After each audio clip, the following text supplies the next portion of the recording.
Hi, friends. I haven't done this in a while because I was just recycling my recordings of Forge that I did last year. But we finished Forge, yay! And they are currently heading out of Valley Forge, hidden, surrounded by Greenlaw's company. And let's see what happens next. So we are going to move on to Ashes, the third and final book in the series. It is told from Isabel's perspective. I am just now realizing that there are 3 characters on the cover. What does that make you think? You know, this is Curzon, but then there are 2 other characters. So we know that Isabel's, what was that? We know that Isabel's biggest number 1 priority is to get Ruth. So let's find out if she does. Share my screen. Boone was just lying next to me, but now jumped off very quickly. Boone, did you get a flea bite? Did it startle you? And Luca is in Boone's dog bed, taking a cat nap. Ashes.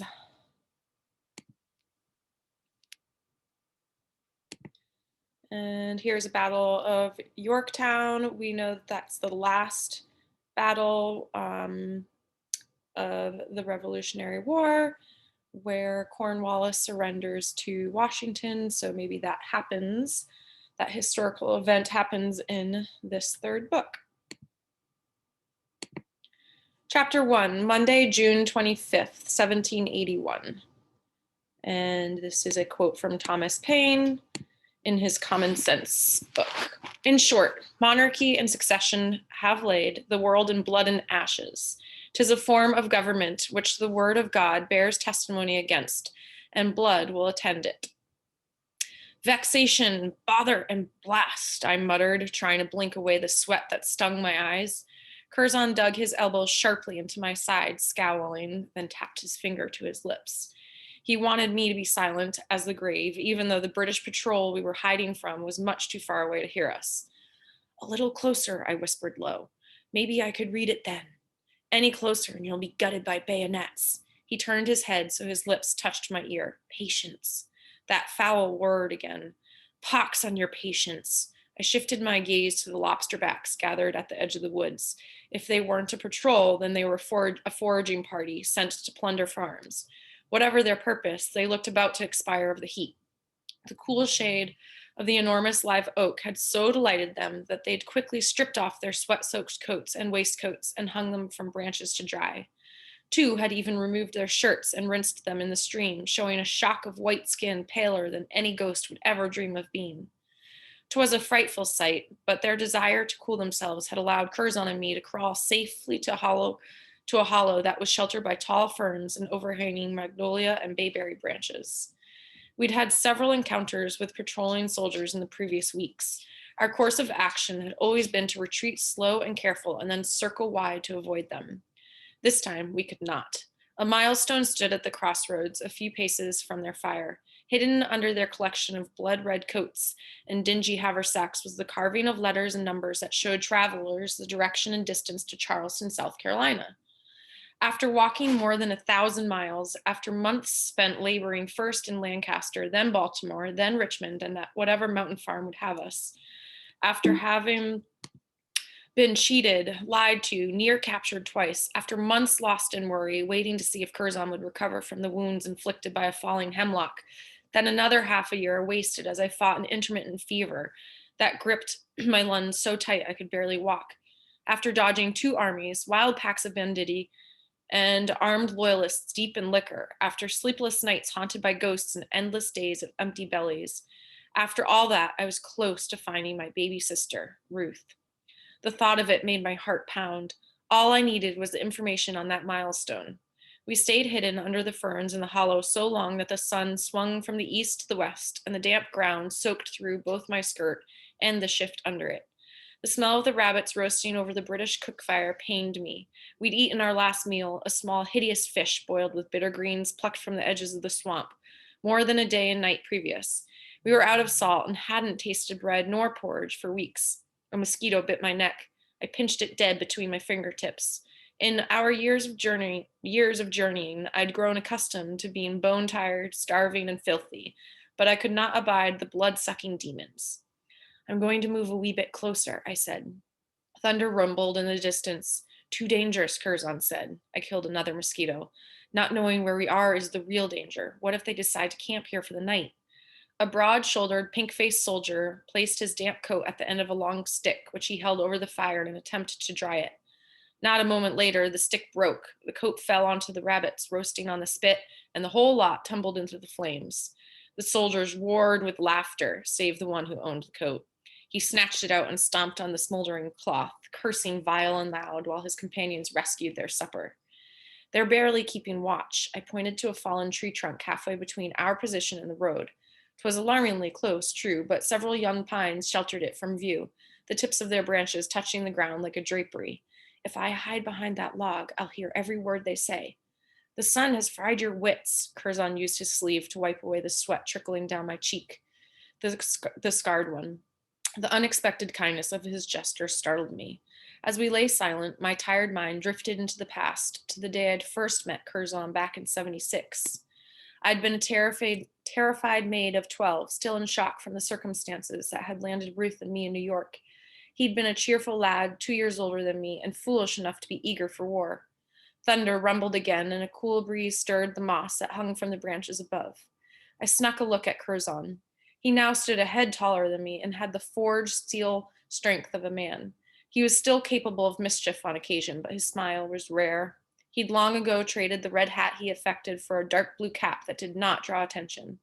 Likewise, the piratical earring he used to wear was now hidden in the lining of his filthy jacket. There was no way of figuring what he saw when he looked at me, for he'd grown skilled at hiding the truth from his eyes. Time and hard travel had much changed us both. Our friendship lay in the ashes, another victim of unending war of independence. Months earlier, we'd argued terribly, as fierce as two armies, when he declared that he needed to enlist again with the Patriots. We'd called each other ugly names and exchanged cruel words that cut deep. By the end of the battle, he'd agreed to stay with me only until we found Ruth, but the damage was done. The thunder rumbled again, dragging me from my remembering. I'll backtrack, Curzon whispered. Circle around and come down the road from the north. Act as if I'm fleeing a rebel master. I'll ask for their protection. I snorted. So they can drag you to Charleston and put you to work with a shovel? I'll invent a tale of some Continentals I saw up the road. That will shift them away from here. Blast your eyes, I muttered. You just want to play soldier. Play? I'll gather information. And Curzon broke off speaking. His gaze shifted left, tracking a group of swallows as they flew betwixt the trees. Something shuffled in the distance behind us. Did you hear that? A squirrel, I said, nothing more. He rolled onto his back and lifted his head so he could better study the heavily wooded forest behind us. Our recent time lost in the swampy wilderness had revealed Curzon to be mortally afraid of alligators. In truth, I suspected half of his excuses for dawdling in the last few days were due to his unnatural fixation on the beasts. 'Twas not charitable to prey on his fears, but I knew my plan was the wiser one. I gave a start, as if I'd heard something else. Over there. What? He tensed. Where? I heard something. You said 'twas a squirrel. Nay, this was a different sound, low and slithersome, as if a heavy tail was dragging through the brush. A tail slither sound? A long and heavy tail. I feigned deep concern, reminded me of that big fellow, the one we saw with the fawn in his jaws. He swallowed hard and squinted, trying to see the alligator that did not exist. Or it could be nothing, I added. The wind, mayhaps. I can go back and scout for it if you'd like. 'Tis likely nothing. He swallowed hard, but I'll go. You swear you won't circle around to meet the soldiers on the road? I asked. He nodded curtly. I swear, but don't move from this spot. I waited until he'd slipped out of sight, then rose up on my elbows to study the soldier standing guard, musket resting on his crossed arms. When he turned away to say something to his companions, I crawled forward one pace, keeping low to the ground. I'd become rather clever at moving without attracting notice. Months of dirt had erased the colors of my clothes, so I blended into the landscape. My few belongings fit in a small haversack, and my hatchet was secured to the leather belt I'd fashioned from reins taking off the skeleton of a horse. I was as skilled at moving without being seen or heard as an army scout. After another check of the guard, I crept forward 2 more paces. Just then, he stepped onto the road. I pressed myself against the dirt as he gave a quick glance north and south, then returned to the comfort of the shade. I studied the ground ahead, eyes keen to spot poison ivy, which I never wanted to touch again. I crept ahead a third time, only to be stopped by another noise in the woods behind me, this time off to the left. I slowly turned my face in that direction.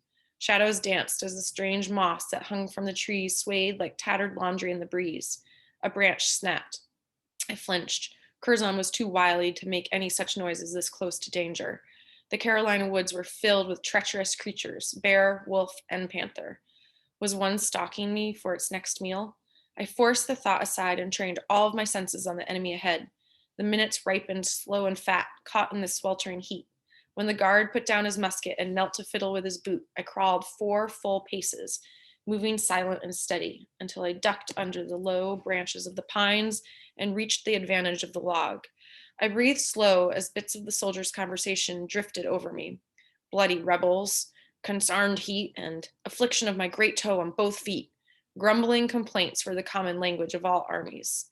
The sound of a sharp crack, like a branch trod upon by a heavy boot, echoed through the woods. The guard stood up, alert now, staring in my direction. He said something over his shoulder that I could not hear, and one of his companions got to his feet and joined him, musket at the ready. The 2 men raised their guns, aimed at the log just above my head. That's when the rattlesnake appeared. We're going to stop there. Super cliffhanger, because I think that was a long chapter. So I'll just do one today. A good one, and we'll talk about it tomorrow. I forgot to remind you, please take some notes, jot some notes. I recommend the T-chart, what you read, what it made you think as you're listening to this video or reading the text on your own, in your readers and writers notebooks that I gave you all earlier this week. Truth 13, yours is blue, 211, yours is black, and you can take your notes in the reading section. All right, I look forward to discussing this first chapter with you tomorrow. Thanks for listening.